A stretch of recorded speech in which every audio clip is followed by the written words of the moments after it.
बात करेंगे 90s के दशक की उस हीरोइन की जिसने संजू बाबा से यह कहा,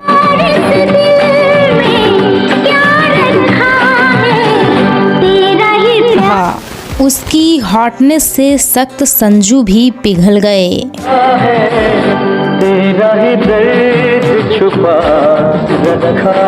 एक ऐसी एक्ट्रेस जिसने हर बड़े एक्टर के साथ काम किया, फिर चाहे रोमांटिक सीन हो, क्या करूं? जहाँ सांप ने डसा है वहाँ अपने मुंह से काट कर जहर चूस लो ना, या फिर मार जुम्मा जुम्मा ही मुलाकातों में मैंने सनम तुझको वाला, वो हर जगह फिट बैठती थी। तो हम कपड़े दे दूं? ये ले। बड़ी कनखियों से देख रहे हैं जैसे कि मैं सच्ची नंगी हो जाऊंगी। ये हाफ टिकट है, तेरे कपड़े मिल गए ना? जी। अब फुट ले यहाँ से, वरना ये भी उतार दूंगी। क्या? चल। बात कर रहे हैं 90s के दशक की खूबसूरत हीरोइनों में से एक रही फराह नाज की। It's Indian village style. आखिर कैसे जो लड़की फटी हुई चप्पल पहनकर बॉलीवुड में आई, उसने बड़ी बड़ी हीरोइनों को साइड कर दिया। बहुत सुंदर है। तुम तो नहाने जाने वाले थे। सोच रहा हूँ दुल्हन के बालों से परस्ती शुभ में ही नहा लूं। हटो, मुझे शर्म आती है। क्यों उसे गुस्से में लेडी सनी देओल कहा जाता था? क्यों उसने सरेआम एक दो नहीं बल्कि कई बड़े सुपरस्टार को थप्पड़ जड़ दिए? और आखिर वह कौन सा सुपरस्टार था जिसने फराह की 15 साल की बहन की इज्जत से खेलने की कोशिश की थी? फराह नाज अचानक से बर्बाद कैसे हो गई?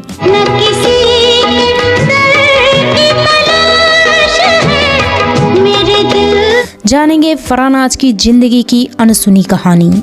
तो चलिए शुरू करते हैं।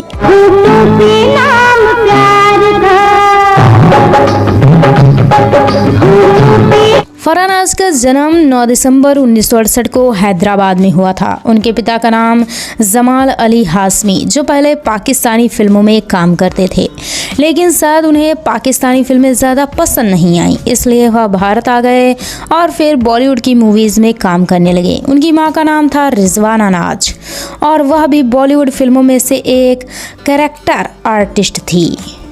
बॉलीवुड की जानी मानी हीरोइन और अजय देवगन के प्यार में पूरी उम्र कुंवारी रहने वाली तब्बू फराह की छोटी बहन ही है और जानी मानी एक्ट्रेस शबाना आज़मी फराह नाज की मौसी लगती हैं। बहुत कम लोगों को यह पता होगा कि फराह का असली नाम शबाना हाशमी है, लेकिन उनकी मौसी का नाम भी शबाना था, इसलिए उन्होंने अपना नाम बदल लिया था और फिर वो शबाना से फराह बन गईं।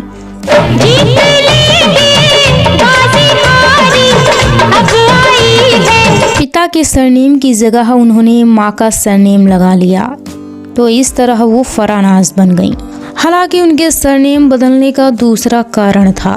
फराह केवल 6 साल की थी तभी उनके पिता का दिल नई बेगम ढूंढने के लिए निकल पड़ा था और फिर उनके माता पिता अलग हो गए थे। मतलब अपनी 2 छोटी बच्चियों को छोड़कर जमाल चाचा ने दूसरी शादी मतलब निकाह कर लिया था और उनकी माँ को छोड़ दिया गया था। इसके बाद दोनों बच्चियाँ अपने पिता से नफरत करने लगी थी और जब वह बड़ी हुई तो उन्होंने अपने पिता का सरनेम ही अपने नाम से हटा दिया। अबे ओ कव्वे के सड़े हुए अंडे, बाप का नाम मत लेना वरना ऐसा फटका मारूंगी कि जिंदगी भर बाप बनने के लायक नहीं रहेगा। और ना तो कभी तब्बू ने अपने पिता का सरनेम लगाया और ना ही फराह नाज ने। मतलब ऐसा पिता किसे चाहिए जो घर में 2 छोटी बच्चियों को बिलखता हुआ छोड़कर नई हूर के संग सेटिंग जमा ले। इसके बाद उनकी माँ दोनों बच्चियों को लेकर मायके चली गई और खुद ही उन्हें पढ़ाया लिखाया और सिंगल मदर बनकर उन्हें पाला पोसा। लेकिन अपनी मौसी शबाना आज़मी से उनके संबंध अच्छे थे। दोनों बेटियां जैसे ही थोड़ी बड़ी हुईं तो वह अक्सर शबाना आज़मी के साथ उनकी शूटिंग देखने के लिए जाने लगीं। आपको यह जानकर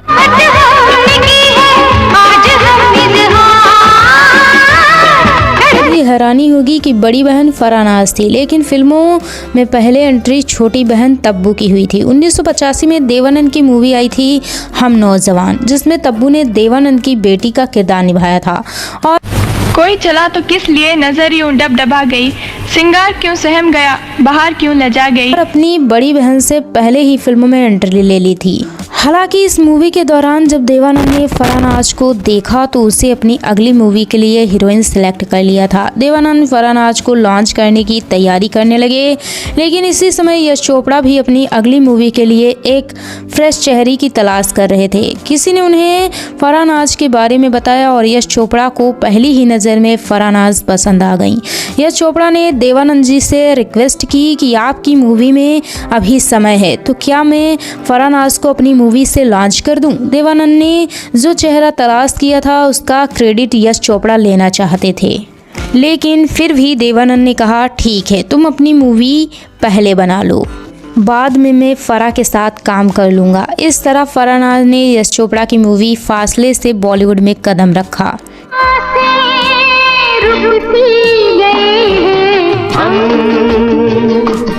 यह मूवी 1985 में आई थी, जिसमें फरहानाज भी नई थी और मूवी के हीरो रोहन कपूर भी नए थे। चुप है कि दिल सुन रहे हैं धड़कनों को, जो सिंगर महेंद्र कपूर के बेटे थे। मूवी में सुनील दत्त और रेखा जैसे बड़े स्टार भी थे। इस मूवी से जुड़ा एक किस्सा भी बड़ा रोचक रहा। फरहानाज की माँ 1200 की नौकरी करती थी और छोटी मोटी कलाकार थी, जिससे उनका परिवार बहुत गरीब था। फराह की हालत ऐसी थी कि जब वो मूवी के सेट पर पहुंची तो उनके पैरों में फटी हुई हवाई चप्पल थी। जब लोगों ने उनकी यह हालत देखी तो एक आदमी ने उन्हें ताना मारते हुए कहा कि यह है यश चोपड़ा की नई हीरोइन, जिसकी चप्पल खरीदने तक की औकात नहीं है। और यह बात फरहानाज को चुभ गई। वो इसे कभी नहीं भूली। मूवी रिलीज हुई और खुश खास नहीं चली, लेकिन फरहानाज की खूबसूरती पर सबकी नजर अटक गई। प्यार तो क्या शर्माना, दिल कहता है मेरा आज मैं नाचूंगी। और हर किसी ने उनकी सुंदरता और चमक धमक को डिवाइन ब्यूटी तक कह दिया। इसके बाद गोविंदा के साथ उनकी मूवी आई लव 86 और यह वही मूवी थी जिसमें पहली बार गोविंदा ने भी बॉलीवुड में कदम रखा था। इस मूवी में फरहानाज गोविंदा की हीरोइन नहीं थी, बल्कि वो रोहन कपूर की हीरोइन थी।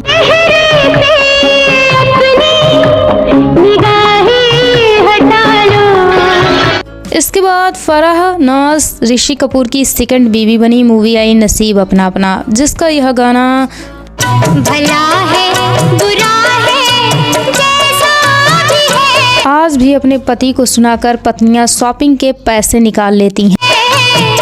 मेरा पति मेरा देवता। इसके बाद जैकी श्रॉफ पाले खान बने और फरहानाज उनकी सेकंड हीरोइन बनी। रखे सलामत तुझको खुदा, खत में तूने और इसी मूवी का गाना था सलमा को मिल गया बलमा, सलमा हमको छोड़ चली। जिस पर आज भी 50 साल की सलमा को 5 साल का बच्चा भी चिढ़ा देता है। सलमा को मिल गया बलमा, सलमा हमको छोड़ चली।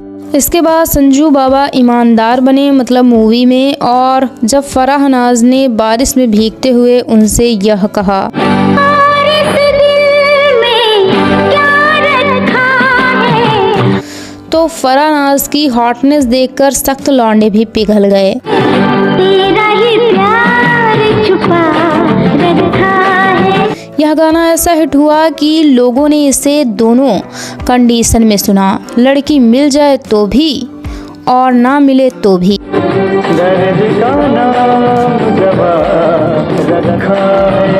और लेकिन बस गलती से किसी ने संजू बाबा को डांस के लिए बोल दिया और फिर वो ऐसा नाचे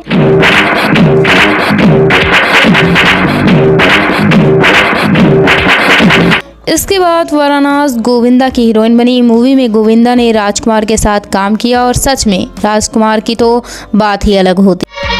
हम कुत्तों से बात नहीं करते।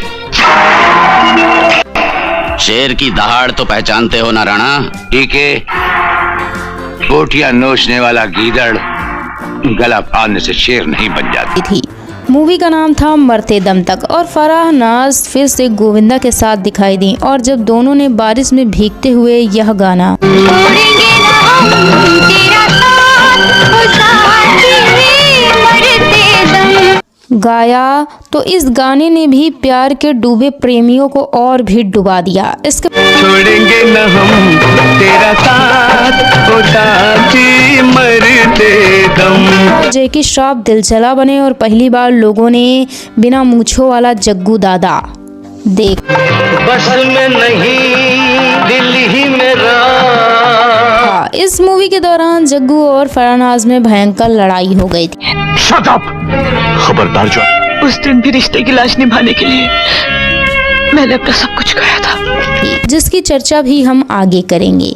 इसके बाद फरहान एक तमिल मूवी विजेता विक्रम में भी दिखाई दी थी। इसके बाद आई कहानी घर घर की और घरेलू चिक चिक पर बनी यह मूवी भी बेहतरीन थी। शादी एक बहुत नालायक लड़के के साथ तय कर दी है जो सिगरेट के कश ले लेकर उनके मुंह पर फूंक रहा था। 1988 में सन्नी पाजी यातीम बने, जिसमें मंत्र कौन पढ़ेगा?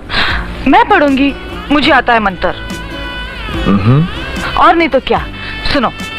अहम त्वम अहम त्वम त्वम अहम। मिर्जापुर वाले बाबूजी भी अलग थे और वह अलग बात है कि उनकी पत्नी को डैनी अपने घोड़े की सवारी करा रहे थे। गिरिवर माथुर साहब, क्या चाहते हैं आप? भगवान तुम्हारा भला करे। फरहान ने सन्नी की हीरोइन बनकर भी खूब धमाल मचाया।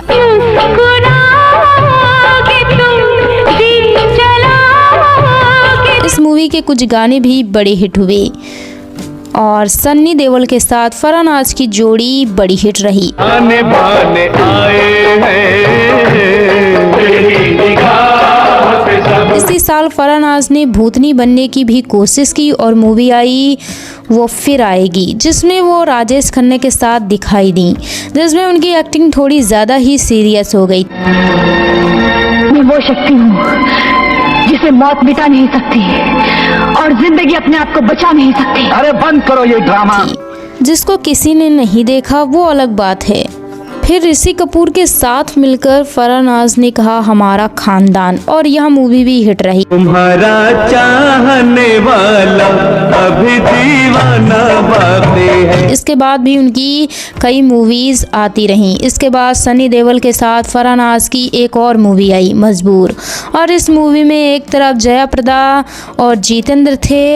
मेरे सनम तेरे सर की कसम मैं तेरा। तो दूसरी तरफ थे सन्नी और फरा, और पहली बार सन्नी देओल ने फरा के साथ बारिश में भीगते हुए खूब मजे लूट।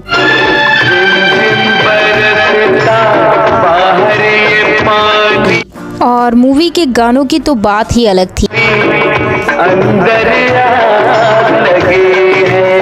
इसके बाद भी मेरी जुबान, दो कैदी और रखवाला जैसी मूवीज भी आई।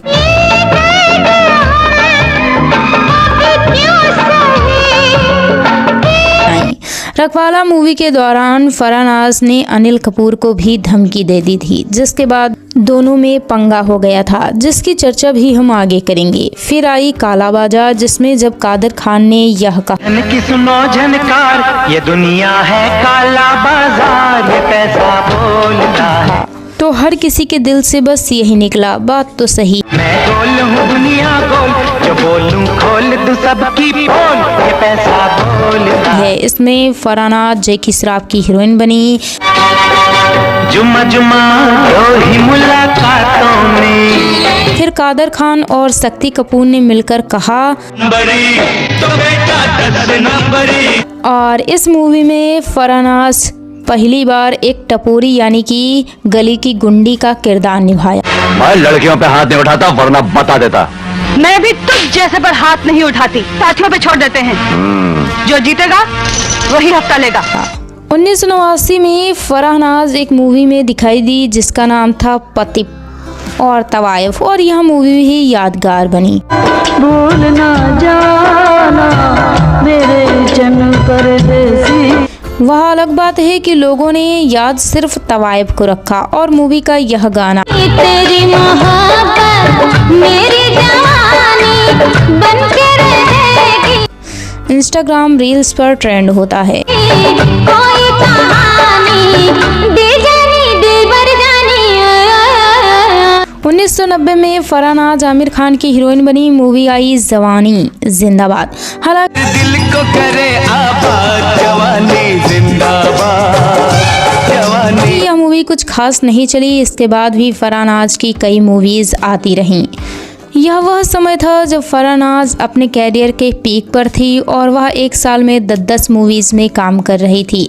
हालांकि यह वही समय था जब बॉलीवुड की ज़्यादातर मूवीज मल्टी स्टारर होती थी, जिसमें हीरोइन के करने के लिए बहुत कुछ ज़्यादा नहीं होता। निकला कुछ और है,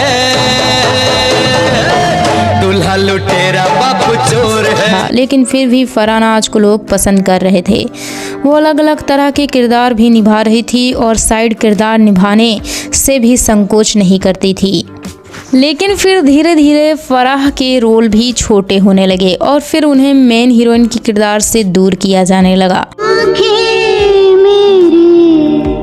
बदलने लगी। लेकिन फराह रुकी नहीं। उन्होंने ना सिर्फ हिंदी में बल्कि तमिल, तेलुगु, मलयालम, बंगाली और पंजाबी फिल्मों में भी काम किया और हर जगह अपने पैर जमाने की कोशिश की। हालांकि वह दूसरी किसी भी इंडस्ट्री में उतनी सफल नहीं हो सकी। इसके बाद भी हुक्मनामा, नमक लहू के 2 रंग, अचानक, भाई नंबर 1 जैसी मूवीज में भी फरहानाज दिखाई दी। तुमने अपने हाथ जला लिए। सारी जिंदगी जला देने से तो हाथ जलाना अच्छा है ना कृष्णा। अब फरहानाज का लुक पूरी तरह से बदल चुका था। उनकी उम्र भी ढल चुकी थी और 90s की वो डिवाइन ब्यूटी अब एक सपोर्टिंग एक्ट्रेस बन चुकी थी।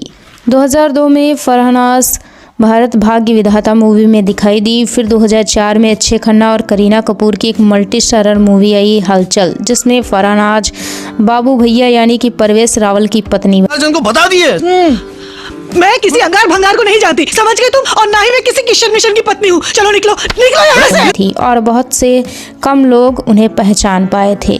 इसके बाद वो शिखर और हिदा ओनली वन जैसी मूवीज में नजर आई। 2015 में उनकी एक मूवी आई थी जिसका नाम था 2 चेहरे, जिसमें पुरानी फरहानाज को देखकर हर कोई चौंक गया था। हालांकि ये सजन सजन कह गिर जाए हमसे चुनर चुनरी एक पुरानी मूवी थी जो सालों बाद रिलीज हुई थी। फरहानाज सिर्फ फिल्मों तक सीमित नहीं रहीं। उन्हें जैसे ही यह महसूस होने लगा कि अब बॉलीवुड उन्हें हल्के में लेने लगा है और उनकी ज़रूरत नहीं, तो वो चुपचाप फिल्मों से दूर हो गई। उन्होंने बॉलीवुड छोड़ दिया और टीवी का रुख किया।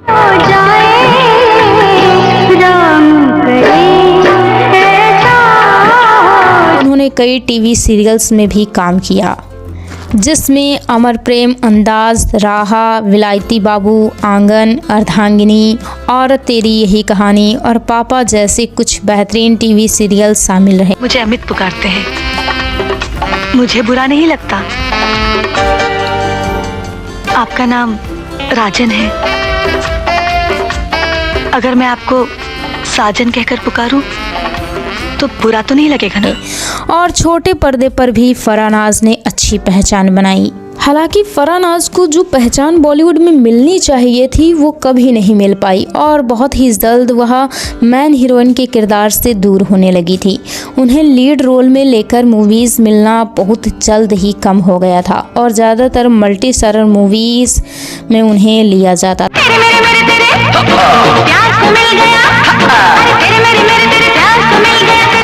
जो हीरोइन इतनी खूबसूरत थी और जिसकी एक्टिंग दमदार थी, लेकिन फिर भी उन्हें लीड रोल में काम नहीं मिलता था। आखिर ऐसा क्यों था?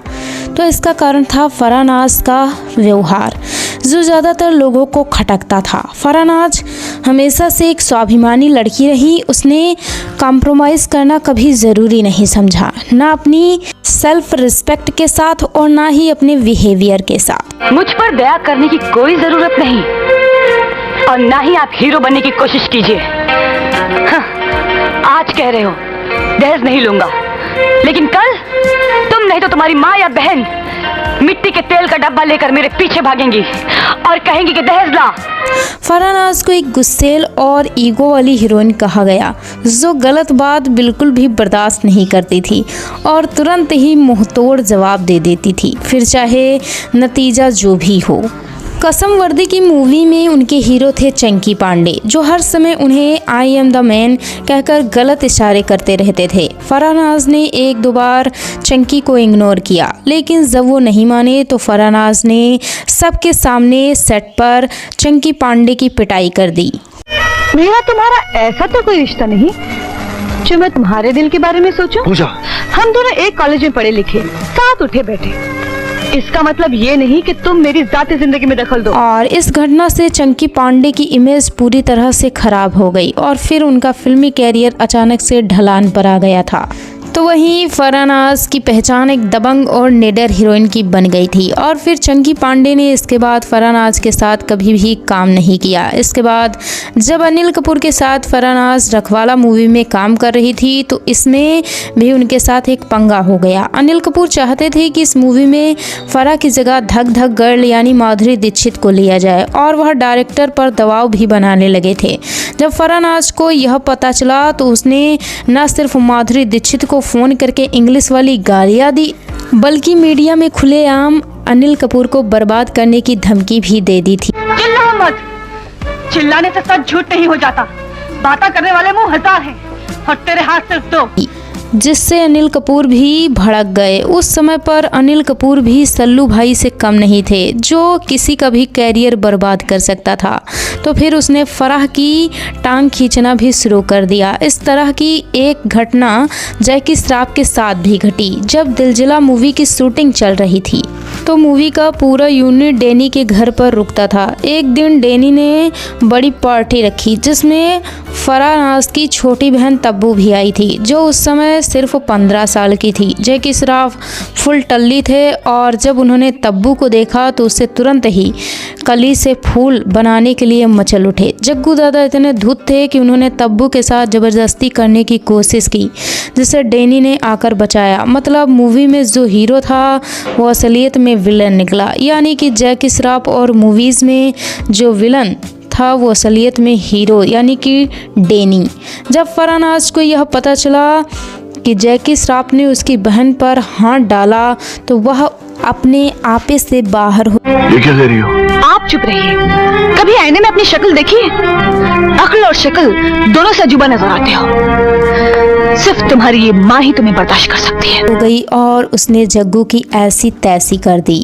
डैनी ने बीच बचाव किया, वरना उस दिन जग्गू दादा भी फरहानाज के हाथों पिट गए होते। हालांकि फरहानाज का गुस्सा शांत नहीं हुआ, पर उसने प्रेस कॉन्फ्रेंस बुलाकर जैकी श्रॉफ का चरित्र हरण ही कर लिया, जिसके बाद जग्गू दादा की भी बहुत थू थू हो गई और हर कोई यह समझ चुका था कि फराह से दूरी बढ़ाने में ही भलाई है, क्योंकि वह एक चिंगारी है, जो भी उसे टच करेगा तो उसे फूंक देगी। लेकिन अभी तक फरहानाज ने सिर्फ एक्टर्स को डराया था और अब बारी थी किसी फिल्म मेकर की। तो फरहानाज की यतीम मूवी हिट ही हो गई थी, तो उसकी सक्सेस पार्टी रखी गई, जिसमें बॉलीवुड के सभी जाने माने लोग आए थे और उन्हीं में से एक थे फिल्म मेकर फारूक नाडियाडवाला। उन्होंने फरहानाज को ड्रिंक करने का ऑफर दिया। फरहानाज ने यह कहकर मना कर दिया कि वह नहीं पीती, लेकिन फारूक बड़े प्रोड्यूसर थे तो उन्होंने फराह को शराब पीने के लिए ज़बरदस्ती की।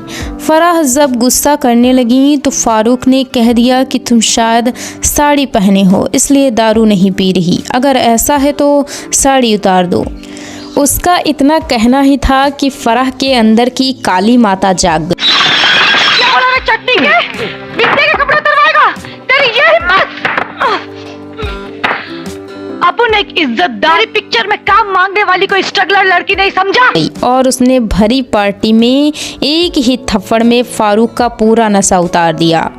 यह खबर पूरे बॉलीवुड में आग की तरह फैल गई कि एक हीरोइन ने बॉलीवुड के दिग्गज प्रोड्यूसर की पिटाई कर दी और अब एक्टर्स के साथ फिल्म मेकर भी फराह से खौफ खाने लगे थे और फराह का केवल नाम सुनकर कई लोगों की पैंट गीली हो जाती थी। धीरे धीरे लोग उनसे किनारा करने लगे और फिर उन्हें काम मिलना ही बंद हो गया। हालांकि फराह ने कभी अपने आत्मसम्मान के साथ समझौता नहीं किया। जिसने भी उससे बदतमीजी की तो उसने उसे तुरंत सबक सबक सिखा दिया, जो एक स्वाभिमानी लड़की के लिए ठीक भी था, लेकिन इसका खामियाजा भी उसे भुगतना पड़ा और वो धीरे धीरे मेन हीरोइन से हटकर पहले सेकंड हीरोइन बनी और फिर सपोर्टिंग हीरोइन बन गई।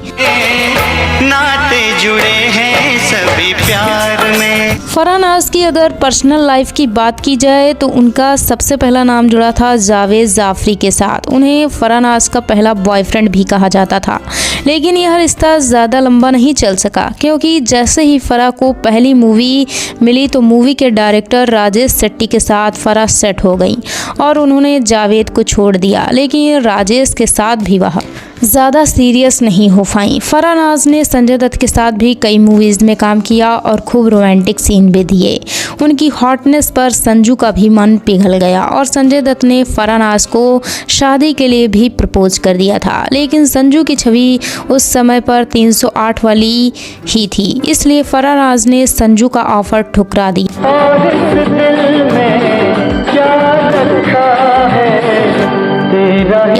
इसके बाद 1996 में फराह नाज ने दारा सिंह के बेटे बिंदु दारा सिंह राघवा से शादी कर ली और वह रामायण के हनुमान जी की बहू बन गई। फराह नाज ने बिंदु दारा सिंह के साथ एक पंजाबी मूवी में काम किया था जिसका नाम था राबदिया राखा। उनका एक बेटा भी हुआ जिसका नाम था फतेह सिंह रंधावा। हालांकि वह पहलवान जैसे बिंदु दारा सिंह को ज़्यादा नहीं झेल पाई और उनकी जोड़ी रब नहीं रख पाया और केवल 6 साल बाद 2000